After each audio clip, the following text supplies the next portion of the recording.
বাংলার কালচারে সকলকে স্বাগত। বাংলার মানুষের জন্যই বাংলার কালচার। তাই যদি মনে করেন সাবস্ক্রাইব করতে পারেন বাংলার কালচার, সঙ্গে লাইক করুন।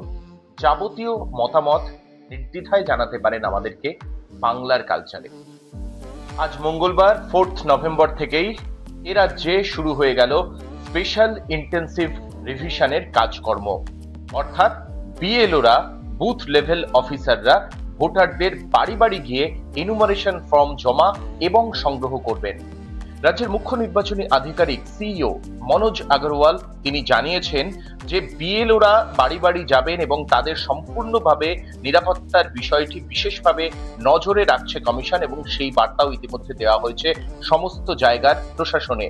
তার মানচিত্র নির্দিষ্ট পোর্টালে থাকবে বিএলওদের কাজকর্ম গতিবিধির, এবং তার উপরেই থাকবে নির্বাচন কমিশনের নজরদারি।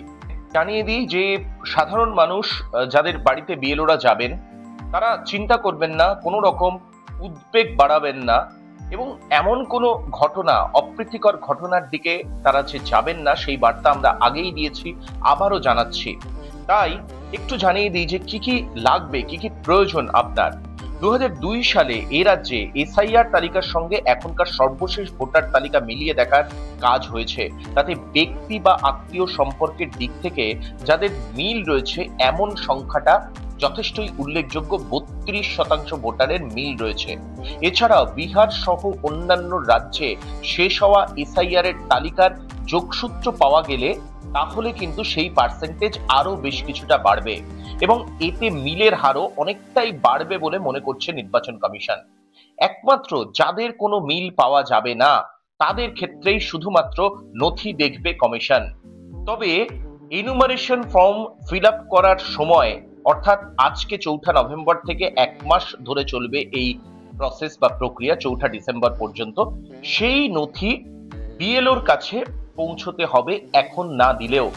এই পর্বের পরে ইলেকটোরাল রেজিস্ট্রেশন অফিসার বা ইআরও অমিলের আওতায় থাকা ভোটারদের থেকে নথি চাইবেন এবং শুনানিতে ডাকবেন সংশ্লিষ্ট ব্যক্তিকে নোটিশ পাঠিয়ে। এবারের এসআইআর কার্যত পুরোপুরি হচ্ছে অনলাইনে। বিএলও ভোটারের থেকে যে ভর্তি হওয়া আবেদনপত্র পাবেন তা আপলোড করা হবে কমিশনের নির্দিষ্ট থাকা বিএলও অ্যাপে, আবার অনলাইনেই তা পৌঁছে যাবে ইআরওর কাছে। মিল থাকা ভোটারদের ক্ষেত্রে সবুজ সংকেত থাকবে। কোন নথি গ্রহণ করা হলো বা কোনটা হলো না সমস্ত কিছুই থাকবে সেখানে। সবই ডিজিটাল মাধ্যমে কমিশনের কাছে সংরক্ষিত থাকবে বলে জানা গিয়েছে।